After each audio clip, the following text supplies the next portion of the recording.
Kufanya kosa sio kosa. Kosa ni kurudia kosa. Kufanya kosa ni kosa. Kurudia kosa ni mazoea. Mume wangu, naomba unisamehe. Sitarudia tena. Kama utanijibu vizuri, naweza nikafikiria kukusamehe. Kwa nini ulifanya hivyo? Ni tamaa tu. Kwa sasa tamaa zitakuwa zimekwisha. Sasa hivi sina tamaa yote. Nimeamua kurudi kwako kujenga familia, mume wangu. Kilichofanya uwe na baba na unizalilishe mimi na kutamani kunifukuza kwenda mbali ni kipi? Sasa kama wewe uliweza kuniacha, kunitukana, kunizalilisha, na kuwa hauhitaji maneno yangu, maelezo yangu, mafundisho yangu, mapenzi yangu, unaomba talaka kila siku na ukaamua moja kwa moja kuvunja, tuachane. Ukiamini baba atakusaidia. Baba ndo mwenye kila kitu. Sawa, mimi sina vitu vingi, lakini hivi vichache ulivyoviona ndio vilivyofanya wewe uombe msamaha na leo unipigie magoti. Kwa hujapiga magoti kwa sababu ya mapenzi, tunajutia makosa. Umepiga magoti kwa sababu ya njaa. Unafikiria ungekuwa wewe ungemsamehe mtu kama huyo? Ungejibu uongo na kupiga na nakufukuza kimbwa kingu. Kimaisha inajulikana, siku ambayo mwanamke anafumaniwa au inathibitika makosa yake ndio siku ambayo anakupenda mapenzi ya kweli. Lakini changamoto ipo kwa mtu anayependwa kukubali kama haya ni mapenzi ya kweli, kwa sababu mtu ametumia muda mrefu kuvumilia, kukuelekeza, kukwambia, na haonekanagi mtu huyo. Siku anapoamua kuchoka na kwenda zake ndio siku ambapo umuhimu wake unaonekana. Hakika leo unanipenda sana, mapenzi lakini ya maumivu. Ila nini kitafanya nikusamehe? Nini? Kama miaka yote umeshindwa kunielewa, utanielewa kwa sababu ya maumivu ya leo? Nishapoteza imani na wewe, tafadhali ondoka zako tu. Haujasikia kelele? Ni kawaida kwa kila Jumatatu. Sio za wanafunzi ambazo mwalimu anakuwa anafundisha ilabu. Kumbe kuna nini kimetokea? Kuna mtu amefumaniwa? Leo kuna kelele mpya ya mtu kuzalilika. Ni nani huyo? Sio mwingine, ni Madam Zasha. Wewe mama yangu. Mimi? Ni kweli mimi nimezalilika, kwa sababu Mungu wangu amenitukana sana. Ameniongelea maneno ya hovyo. Ina maana ni lazima nipate uzalili. Na ndio maana nipo hapa kusubiri. Bila shaka hujapata hii taarifa. Nyumba tulikuwa tukiishi tumefukuzwa. Na vitu vyetu vimetolewa nje. Ni nani aliyefanya hivyo? Hapana mume wangu, mimi nakupenda sana. Shida ni kwamba mimi sikuhitaji, kwa sababu wewe upo after money. Unasahau kwamba kuna kipindi ndoa ina faida. Kuna kuuguzana, uzima unaondokaga huu. Unachojidaia kwamba utafanya mapenzi ili upate pesa, kuna kipindi unaweza kuumwa huko huko pa kufanyia mapenzi. Na usifanye hayo mapenzi ya kuingizia pesa. Mwili haiwezi kuwa biashara. Ndio maana zikawepo biashara. Sasa mtu kama wewe ufai kwenye jamii. Yaani wewe ungekuwa Korea ungekuua kabisa. Kwa sababu Korea hawana masiara. Pumbavu kama huu unakufa. Yaani umetembea na babangu mzazi, tena kinyume na maumbile. Watembea kinyume na maumbile. Halafu tena na baba. Eti unakuja mbele yangu unasema samahani. Hivi unajua mimi ni mstaarabu kiasi gani? Na Mungu amenipa subira kubwa kwa kiwango gani? Ningekuua. Wengine wanaua, ungekufa, ondoka. Najua una scratch kuondoka ukisubiria labda nitakuita. Mimi sina huruma na wewe. Yaani kifupi mimi sikupendi. Na niliacha kukupenda muda mrefu. Wala sikuhitaji leo wala kesho na milele. Yaani hata ikitokea yani tumekutana kwenye ufalme wa mbingu uko peponi, yaani mwanamke amebakia wewe peke yako, utaambia tu Mungu anipe ruhusa ukaa peke yangu. Inaonekana ulianza na miaka 14 mpaka unafikisha miaka 30. Sijajua hata kama patakuwa panasomeka. Shenzi.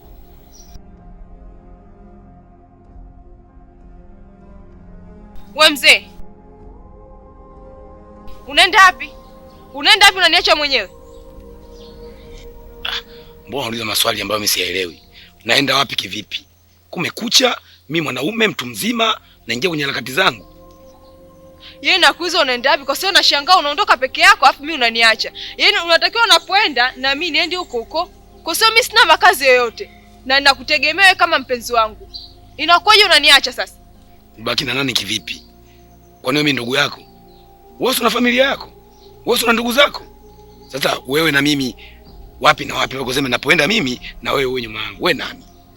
Hivi unatumia akili unavyoongea wewe? Mimi sipongoza naye naishi wapi mtoto watu?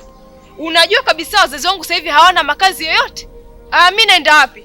Ndio maana nakufuata kama mpenzi wangu. Unapoenda lazima na mimi nitie mguu wangu. Sawa? Tena achana na hayo yote. Naomba ukapange chumba tukakae wote. Mimi na wewe pamoja na wazazi wangu. Umenielewa? Kwa hiyo nikuulize kitu. Ina maana wewe sasa umekuwa mke wangu. Wewe mke wangu mimi. Maanake mpaka ndugu zako, siji mama yako wajue kwamba mimi ni nani wake wako. Hajue mara ngapi? Mbona inajulikana iko wazi? Hakuna mtu ambaye ajue kama wewe ni mpenzi wangu. Au unataka ajue mara ngapi? Wewe cha kufanya hapo, hakuna cha kukwepa hapa. Nenda kapange chumba tuweze kujistiri wezako. Umenielewa? Mama yangu na dada yangu hawana mahali ya kukaa. Umenielewa? Naomba ukapange chumba uwastiri na mimi hapa nikakae pale. Wewe kama utakaa ni sawa, kama hutokaa utajijua mwenyewe. Kwa sababu wewe ndio umesababisha mpaka nikatoka kwa mume wangu. Umenielewa? Kwa amani tu, naomba ukapange chumba ili tukae. Nisikilize. Nikapange chumba ili iweje? Yaani nipange chumba uishi wewe, uishi na familia yako, tuishi na mimi. Hiyo ni akili au matope? Alafu sijafikiriaga na wala sijazania kwamba familia yenu ni ya wapumbavu, watu washenzi. Kumbe familia yenu ni washenzi kiasi hiko. Naanzaje? Uko ujue sisi ni washenzi? Asa sikia nikwambie. Mimi hapa ni mshenzi, wazazi wangu ni washenzi, wewe mwenyewe ni mshenzi, hata mwanao pia ni mshenzi. Umenielewa? Sasa naomba ukapange chumba tukae sisi washenzi. Kama na wewe mshenzi utaungana, itakuwa vizuri tukakaa nyumba ya washenzi. Umenielewa? Vishi. Kwa hiyo yani mshenzi na mshenzi wapange chumba kimoja waishi na washenzi wengine ambaye akiwepo mama na familia kwa ujumla. Tukakae washenzi. Twende kapange chumba. Sawa. Anafika saa ngapi? Maana nimechoka kusubiri. Kwa mvumilivu. Atafika sasa hivi. Alafu kwanza hujanijibu. Umeongea nini na Ibugwa? Siwezi kukujibu nilichoongea na Ibugwa. Maana kinatia uchungu sana. Kwani wewe si mkwe wako yule? Ndiyo ni mkwe wangu. Kwani umeshindwa kuongea naye sasa? Maamuzi ya Ibugwa anayajua mwenyewe. Haijalishi ni mkwewe au anaongea na nani. Habari zenu wa Tanzania? Umefikia wapi na uwe mpenzi wako? Mpenzi wake, mume wake? Wewe dada, kwani anakuhusu? Mbona kielele sana? Yenu unakaa mdomo wewe. Nataka kujua jibu kwa sababu nilichokisikia kimenishangaza na kimenishtua kifupi. Mimi kama dada nilipaswa kujua huyo mpenzi ambaye hausiani na mume wako. Ndiyo ni mpenzi wake na sio mumewe. Kwa hiyo dada alikuwa na chiti kwa mume wake, si ndio? Na ndio huyo mtu alomfanya mpaka sasa hivi anapitia situation hii. Anatupitisha sisi kwenye matatizo, si ndio mama? Alikuwa na chiti na nani? Wewe unataka kujua nini? Na ukishajua kitakuhusu nini? Haya ndugu yangu, ulikuwa na chiti na nani? Dada, kwani wewe nakuhusu chochote hapo? Mbona kama unapenda kuwa mshauri sana? Mambo mengine si uyaache. Mimi ni dada yako, alafu usidharau moyo wangu, nitakuchapa makofi wewe. Haya nijibu, ulikuwa na chiti na nani? Bwana we, hebu usitupigie kelele. Alikuwa na chiti na baba yake na Ibugwa. Haya unasemaje? Baba yake mkwe. Mama. Yaani unaruhusu binti yako ulomzaa mwenyewe amwache mume wake akachiti na baba yake mkwe? Hivi akili zako zinafanya kazi kweli wewe? Dada, hebu acha kunitoa akili. Hayo ni maamuzi yangu bana. Sasa nishagundua.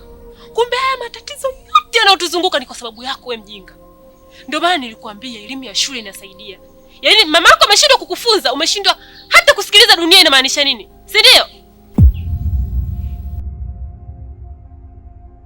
Au kwa sababu sijaolewa, si ndio? Unanidharau kwa sababu ya huu mwili wangu. Sasa nisikilize. Mimi kama dada hili sijalipenda na sijalichukulia kawaida. Umenielewa mama? Mimi nilihitaji kupumzika kwa muda kidogo. Kwa sababu sitakuwa comfortable kufungua ofisi. Yaliyopita yameshapita. Unatakiwa uangalie mambo yako ya mbele yanaendaje. Na unatakiwa upambane sana kufanya kazi ili uzidi kuimarisha misingi yako. Kwa hiyo usikate tamaa rafiki yangu. Kila kitu kinapita. Na hili pia litapita. Haliwezi kukaa milele kwako. Malaika, msiba mwepesi ni kwa jirani yako.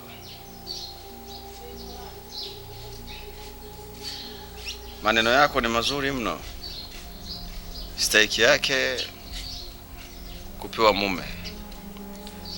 Lakini binadamu hawafanani, binadamu hawakutani. Ndio shida hiyo. Yaani unakuta kichaa anapata mstaarabu na mstaarabu unapata kichaa. Hapana. Kwa mfano mimi. Unajua mimi na mwanaume wangu kiukweli tunasikilizana sana. Na tunapendana sana. Pengine sio bahati yako kwa sasa hivi, lakini ipo siku utampata anayekusikiliza na anayekupenda. Na msifia sana mwanaume alokupata.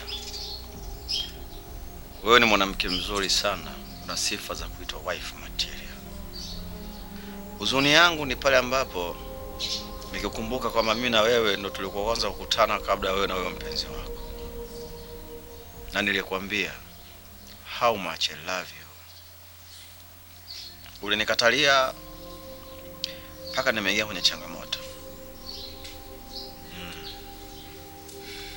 Mwanaume wako anafaidi.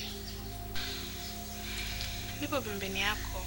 Nipo kama rafiki yako wa karibu, naye kupenda, naye kusikiliza, na nakupa ushauri pia kama unafanya kitu ambacho sio hakiko sawa. Kwa hiyo hebu nichukulie kwamba mimi ni mtu wa karibu yako. Ukiachana mapenzi, hata urafiki pia ni sehemu nzuri sana kwenye maisha ya watu. Ni rahisi sana kuongea, lakini kwa sababu hujajua moyo wangu unapitia nini. Sawa, sisi ni marafiki, lakini umeufanyia ukatili sana moyo wangu. Malaika, mimi mwanaume ninayekupenda.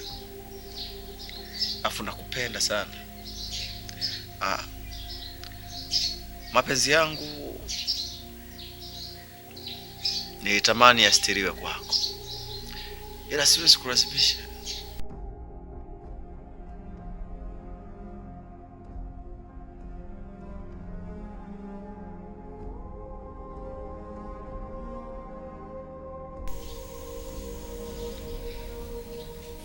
Mwanangu, mimi nasema nimekuwa baba ambaye ni amnazo. Kwa nini nasubutu kujitangaza kwamba mimi ni amnazo? Nimekubali. Mwanangu Ebugwa, awali yote naomba unisamehe.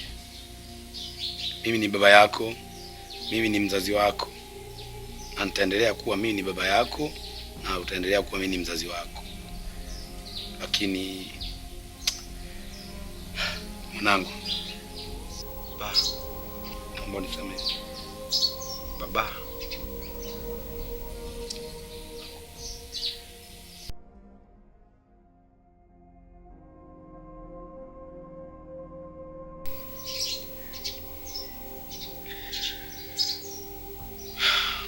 Hebu kelele mpumbavu wewe. Unakiongea nini hapa saa hizi? Haya. Niambie binti yangu. Mmefikia wapi na mwenzio? Mama, kumbe zile nyumba sio za kwake. Zile nyumba ni za mume wangu. Mimi ni za kwake. Ukamwacha mume wako, ukamfuata baba mko ukijua na kila kitu. Hayaona? Tuko mtaani sasa hivi tunatangatanga. Yote ni kwa sababu yako wewe. Yaani akili yako ipo kwenye kisoda, akili yako ni ndogo.